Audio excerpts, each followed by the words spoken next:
aplicación que te conecta con especialistas de la salud y donde puedes comprar servicios médicos. ¿Sabes qué es esta medicina que te puede ayudar al antienvejecimiento? ¿Sabías que existe una medicina regenerativa, una medicina ortomolecular? Pues para ello está nuestra especialista con más de 22 años de experiencia, la doctora Belkis Álvarez. Gracias por aceptar esta invitación. Ustedes aprovechen cada segundo que vamos a conversar acá porque te vas a nutrir y vas a aprender cómo regenerar células de tu cuerpo. Doctora, bienvenida. Hola Geraldine, buenas tardes, encantada por tu invitación. Bueno, aquí vamos a conversar y aprender un poquito, vamos a educarnos todos sobre cómo tener una medicina diferente a la que estamos acostumbrados. Inclusive yo estuve muy acostumbrada a esa medicina hasta que uno entra como en el lado oscuro de la medicina y descubre todos estos beneficios que muchas veces uno mismo como médico desconoce hasta que te empiezas a encontrar con un tema, con otro, investiga, estudia, haces un diplomado, haces otro, y de verdad que esto es fascinante. Todos los días Buenísimo. aprendiendo cosas nuevas. ¿Cómo es esto de medicina regenerativa? ¿De qué va? La medicina regenerativa y el envejecimiento es una medicina desde el rescate de la salud, inclusive desde la prevención, porque la gente cree que es medicina anti-envejecimiento es para viejitos. No, la idea es que tú captes al paciente en edades entre los 30, 20 y pico de años, cuando todavía sus células no han empezado a ser senescentes. Ser senescentes es empezar a envejecer. Nuestras células están programadas para envejecer, ¿ok? Cada vez que se replica, eh, nuestros cromosomas tienen unas puntitas que se llaman telómeros, y eso es lo que nos da la juventud. Entonces, cada vez que tu célula se replica, este telómero se acorta, hasta que la célula muere. Nuestras células están programadas para eso. Entonces, ¿de qué va esta medicina? De aplicar estilos de vida, estilos de alimentación, nutracéutica, farmacológica, que nos permita que este proceso se prolongue en el tiempo, porque inevitablemente todos vamos a envejecer, todos vamos para allá, para viejitos, pero lo que queremos es llegar longevos funcionalmente, sin llegar con todas estas enfermedades degenerativas que se presentan precisamente por el pasar de los años y no cuidarse en la alimentación. Entonces empiezan a aparecer la hipertensión, el diabetes, el Alzheimer, todas estas enfermedades metabólicas, sin mencionar todas las enfermedades autoinmunes que uno mismo se causa. Y Salud Vitale, de verdad que con cada uno de los videos promueve todas estas actividades, sobre todo que el envejecimiento nos venga nosotros pudiendo ser independientes, caminar, Claro. movernos, ir al baño, porque increíble que inclusive para poder ir al baño solos Terrible. es como una magia, yo puedo sentarme, puedo bailar, puedo caminar, Y estés puedo lúcido, hablar y estoy que no, lúcido, claro. que tú puedas conversar con tus nietos, con tu familia de una manera lúcida y que no tengas un Alzheimer, que no tengas una demencia senil, ¿sabes? Que seas funcional, esa es la idea. Llegar longevos, funcional, con todas tus Bien, células funcionando adecuadamente. miren, los invito a todos. Recuerden suscribirse, activar las notificaciones y cualquier duda que tengan, aprovechen la oportunidad de escribirlo en los comentarios porque vamos a estar respondiendo una a una. A ver, comento con la doctora. Hoy, el día de hoy, quiero que conversemos sobre la infección bacteriana del intestino delgado. ¿De qué va esto? ¿Por qué es tan importante saber sobre esta infección, sobre esta sobreinfección, ¿no? Sí. Bueno, es importante porque, fíjate tú, nuestro intestino viene siendo nuestro segundo cerebro Ah. y donde nace nuestro sistema inmunológico. ¿Sabías que en nuestro intestino tenemos el 70% de las neuronas del sistema nervioso periférico y tenemos el 70% de nuestro sistema inmunológico? Y fíjate tú lo importante que es, porque cuando nosotros permitimos que nuestras emociones Por eso es que cuando tú tienes un estrés, te da un dolor de estómago, te da diarrea, te dan ganas de vomitar. ¿No te has dado cuenta de eso? Claro. Tenías un examen en la universidad y te daba de todo. ¿Por qué? Porque hay un eje intestino-cerebro. ¿Ok? Igualmente, cuando nos alimentamos de manera inadecuada, pueden venir todas estas enfermedades como la diabetes, la resistencia a la insulina, enfermedades autoinmunes. ¿Por qué? Porque nuestro intestino es importantísimo. Entonces, en condiciones normales, ok, es importante mencionar, en condiciones normales en nuestro intestino delgado hay bacterias, sí es verdad que hay bacterias, pero las bacterias que hay allí son bacterias buenas, bacterias necesarias dentro de nuestro organismo para que los alimentos que nosotros ingerimos, ¿verdad?, sean aprovechados por estas bacterias o sean fermentados y transformados en otros metabolitos que van a ir al intestino grueso, donde son absorbidas por los enterocitos y transformadas en energía para que el resto de nuestro organismo aproveche estos metabolitos. Entonces, de ahí la importancia de tener una microbiota intestinal, en este caso del intestino delgado, sano. Ahora bien, ¿cuándo se produce o qué pasa cuando hay un sobrecrecimiento bacteriano en el intestino delgado? Esto se produce porque el intestino delgado tiene unos mecanismos de defensa. Fíjate lo sabio que es nuestro cuerpo. ¿El intestino delgado cuál es? Quería saber. El intestino delgado tenemos el estómago, inmediatamente Ajá. viene el duodeno y el intestino delgado. Son las que llaman las asas intestinales. Ya. ¿Okay? Allí es donde nosotros vamos a hacer la digestión. ¿Okay? El estómago cumple una función, recibe los alimentos, tiene unos ácidos gástricos que van a matar cualquier bacteria, ¿ok? Para que no pase el intestino. Entonces aquí es cuando te vengo a hablar sobre cuándo se produce el sobrecrecimiento bacteriano en el intestino delgado. Cuando hay alteración de varios mecanismos de defensa propios del intestino delgado. El intestino delgado se vale de la acidez del estómago, ¿verdad? El estómago tiene un pH ácido de -1. Ese es el pH idóneo. ¿Para qué? Para que cualquier cosa mala que llegue y cualquier patógeno malo que llegue, los ácidos gástricos se encarguen de destruirlos y no pasen al intestino delgado. Esa es una de las primeras barreras que tiene el intestino para no enfermarse, para no tener sobrepoblación de bacterias patógenas. El otro mecanismo de acción es a través de la bilis y de las enzimas pancreáticas, que cuando nosotros comemos, la vesícula se contrae y manda bilis, y el páncreas manda enzimas pancreáticas.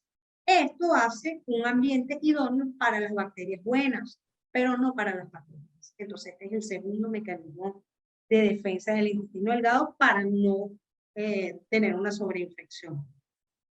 El otro mecanismo es la válvula iliosacal, que es una barrera que hay entre el intestino grueso, que es el colon, y el intestino delgado, porque allí sí hay bacterias malas. Entonces, esta válvula nos impide que suban bacterias desde el colon hacia el intestino delgado, y de esta manera tampoco hay sobrecrecimiento bacteriano. Y por último, la propia motilidad del intestino delgado.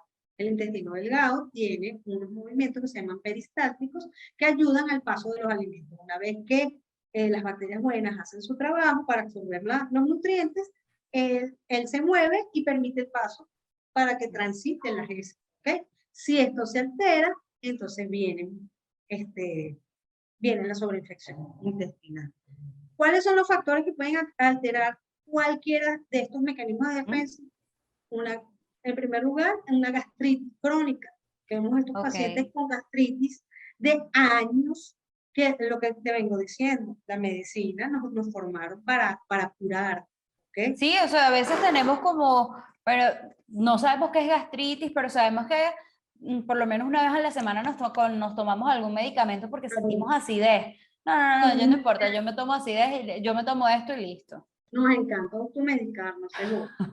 Entonces, la pastillita, porque fulana me dijo que buenísimo porque te quita la acidez. Bueno, entonces estos pacientes con gastritis crónica, toma inhibidores de la bomba de protones, como se llaman estos protectores gástricos, tipo omeprazol, toma que toma y se le quita la acidez, pero estás dañando la verdadera acidez del estómago. ¿Ok?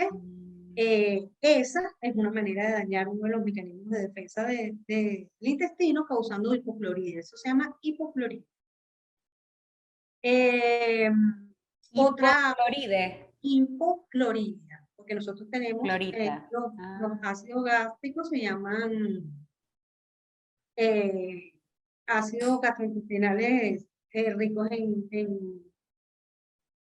se me fue el nombre en este momento, pero bueno, ahora lo retomamos. Está bien. Interesante para buscar ese nombre, sobre todo porque Sí, también el ácido ácido es fuerte. clorhídrico, esa es la palabra, Clorhídrico, el ácido clorhídrico. clorhídrico. Cuando tomamos antiácidos o tomamos protectores gástricos, bajamos los ácidos clorhídricos y causamos hipocloridria.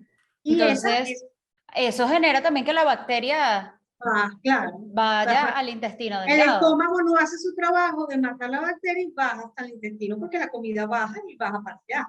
¿Okay? Ok, claro. La otra, las alteraciones en la motilidad intestinal, como por ejemplo el estreñimiento o la diarrea, que se pueden presentar en pacientes oncológicos que reciben radioterapia y presentan colitis por radioterapia, pacientes que presentan obstrucciones intestinales por diferentes motivos, pueden ser funcionales propias, causadas por enfermedades metabólicas o por presencia de tumores, pacientes que presenten enfermedad diverticular, pacientes que presenten adherencia operatoria, hay pacientes que son operados de cualquier tema vía abdominal, intraabdominal, y este propio proceso de cicatrización hace que se formen unas bridas, unas adherencias entre las asas intestinales. Entonces ya este movimiento normal del intestino no se da. ¿Okay? Y entonces esto puede llevar a un enlentecimiento del vaciado del intestino, lo que hace un sobrecrecimiento bacteriano por acumulación de comida.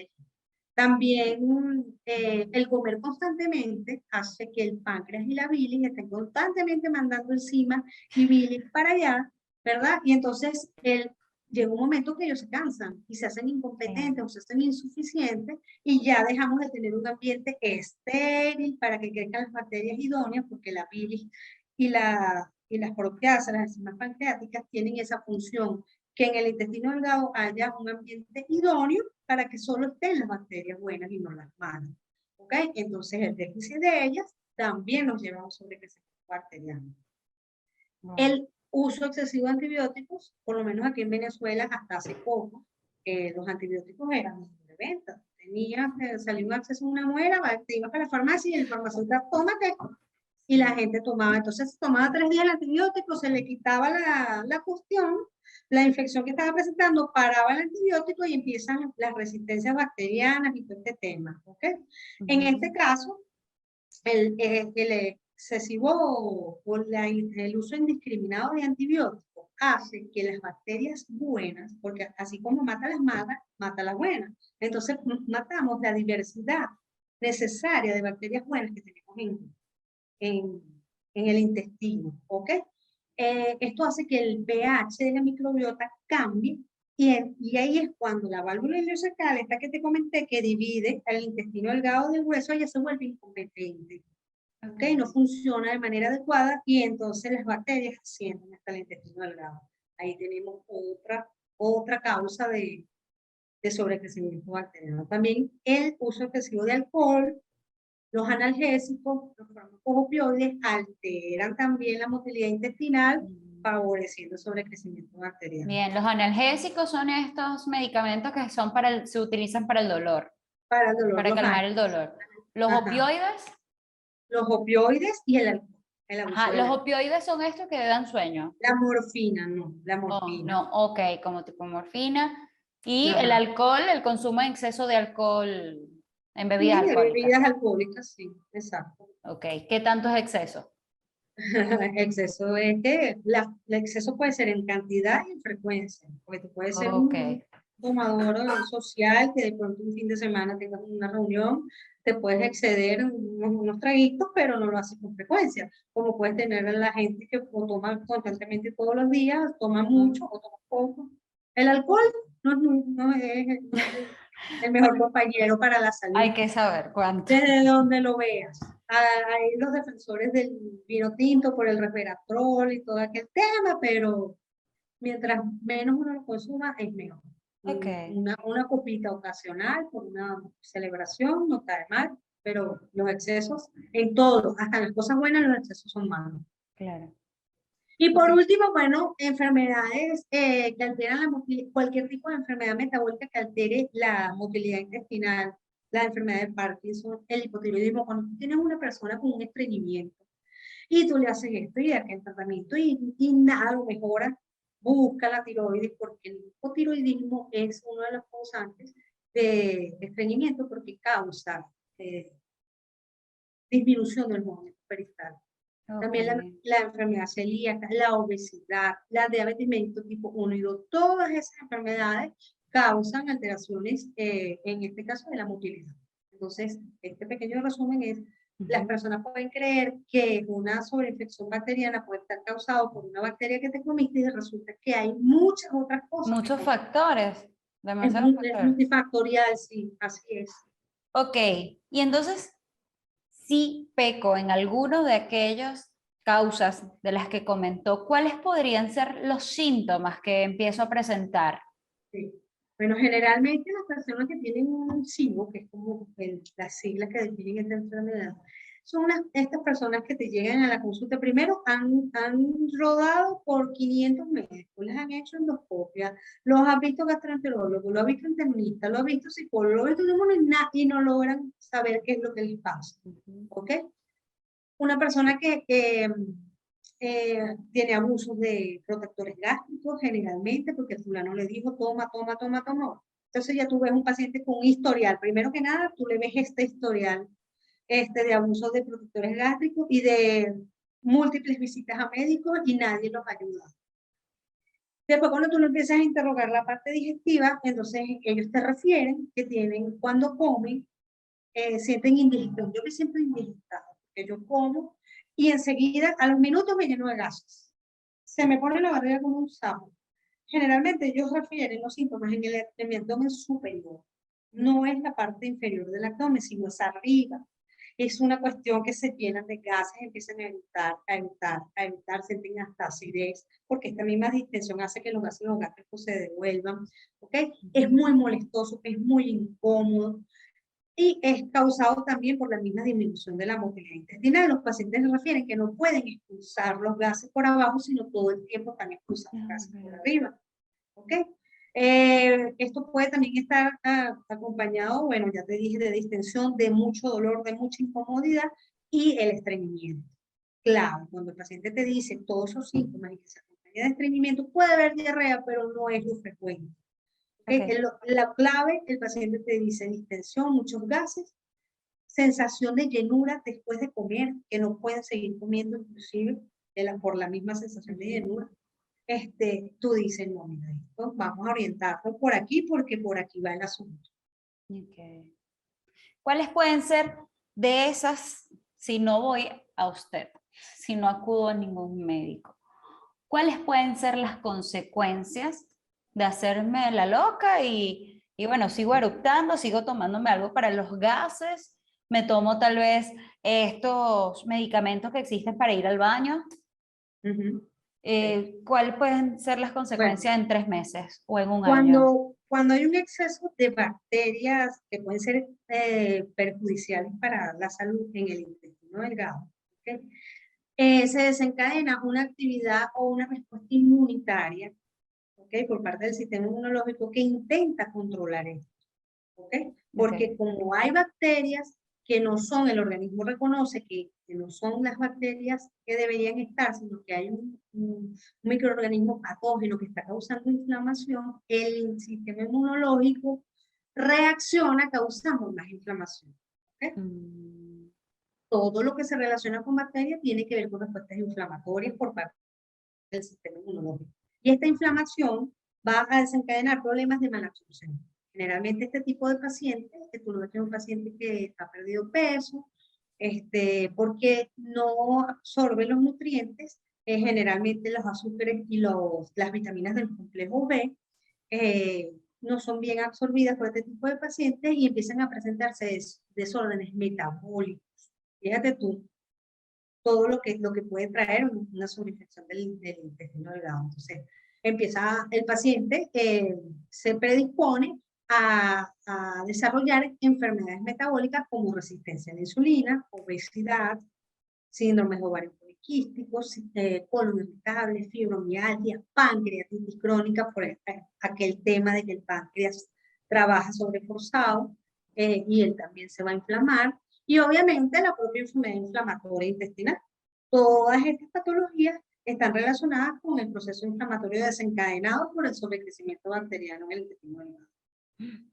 Wow, todo esto. Y doctora, a ver, quisiera ir viendo cómo es el tratamiento. ¿Es muy complejo el tratamiento para trabajarlo y No, prevenir todas esas enfermedades también? fíjate tú que el tratamiento es fácil, muy accesible, pero también es difícil. Porque el ¿Cómo así? tratamiento, porque el tratamiento se basa en el estilo de vida del paciente. Hay que abordar la nutrición, hay que abordar el estilo de vida y hay que ayudar al paciente con orientarlo mucho, ¿ok?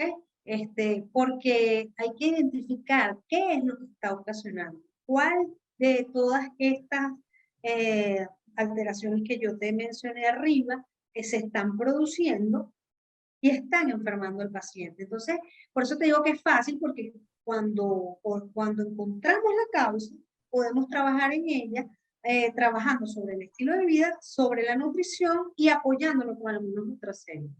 ¿Okay? Entonces, tenemos que trabajar sobre 3 pilares básicos: encontrar o modificar la causa directa o indirecta que está causando la enfermedad, conseguir que el paciente sane y mantenerse en el tiempo. Por eso es que te digo que es fácil y que es difícil. Porque si tú abandonas, ese es el tema, que si tú tienes un tema de alimentación y si tú la abandonas, los pacientes suelen recaer. Okay. Entonces es complicado porque tienen que acompañarse de una dieta. El abordaje nutricional, eh, te voy a mencionar que en condiciones normales, ¿ok? El intestino utiliza como sustrato para alimentar a las bacterias buenas un tipo de alimento que se llama FODMAP, ¿ok? FODMAP, así, FODMAP, que son alimentos fermentables, polisacáridos, disacáridos, monosacáridos y polióridos. ¿Qué son estos alimentos? Estos alimentos son prebióticos, alimentos ricos en fibra. Nosotros necesitamos fibras que sean almidones resistentes a las bacterias que están en el intestino, las bacterias buenas. ¿Ok? Estos alimentos en condiciones normales son beneficiosos. ¿Por qué? Porque estimulan el crecimiento de los probióticos. ¿Qué son los probióticos? La flora normal, lo que conocemos nosotros como la flora buena. Antes se le llamaba flora intestinal, ahora se le llama microbiota intestinal. Entonces, en condiciones normales necesitamos este tipo de alimentación, pero cuando tenemos un sobrecrecimiento bacteriano del intestino delgado, esta alimentación sana no puede estar. ¿Y cuáles alimentos nos ayudan a ella, doctora? Los alimentos FODMAP son los vegetales, las frutas, los alimentos ricos en grasa, grasa buena, grasa saturada. Ese tipo de alimentos son buenos, pero cuando tenemos sobrecrecimiento bacteriano, no, porque así como alimenta las bacterias buenas, también nos alimenta las bacterias malas. Claro. Y ellas se ponen fuertes, van para el gimnasio cuando se comen esa Claro. crecen y se reproducen, y entonces es cuando tú ves a este paciente que empieza, dice, pero ¿por qué si yo lo que comí fue vegetales, comí verduras, ¿me entiendes? Comí plátano?